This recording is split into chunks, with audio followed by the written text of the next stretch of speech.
Hi everyone, Caroline Isaiah here. So we're going to read a scripture in Isaiah 2:2. Now it shall come to pass in the latter days that the mountain of the Lord's house shall be established on the top of the mountains, and shall be exalted above the hills, and all nations shall flow to it. So I want you to imagine that you pick the highest peak, the highest mountain in your state, and you decide to get there. After you've climbed for maybe hours or even days, you get to the top and you look down. What do you see?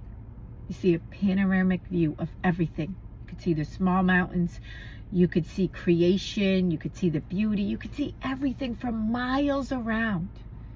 Now I want you to imagine that that is your life. And God's up there on the mountain like he is. And he sees everything. He sees the big picture. The problem is, we get too close to the situation. We get too close to maybe the family member that we've been praying for so long, and we don't see change. Maybe it's a job. Maybe whatever it is that we are praying for, our finances, we're just too close to it and we see no change. But it's because we're right up on top of it. God sees it from a whole. He sees the beginning to the end. He sees everything that we can't see. And because we can't see the things that God sees, we get impatient. We take our hands off. We give up. And we say there's no hope. We don't trust God. We don't believe in God because we'd have no change. But God sees everything. And he's trying to fix everything from a whole, from the view that he sees. He sees the inner man. He sees the heart.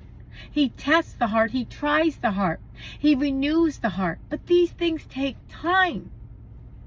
A lot of times all we can see are the rough edges, the outskirts. And we lose hope. That doesn't give us hope to see the parts that we see. But he's the God of the mountain. He's the God that sits high and looks down low. And he's the God that wants to do exceedingly and abundantly. He's the God from the beginning to the end. He's the same God in Genesis 1 that he is in Revelation 22. He's never ever changing, and his promises are victory. But there is no victory without the war. These things take time. If we want him to do exceedingly and abundantly, if we want him to give us life more abundantly, then we have to be patient and we have to take our hands off of what God's doing. When we put our hands in the mix, we make devastation, we make disaster, we destroy the things that we've been praying.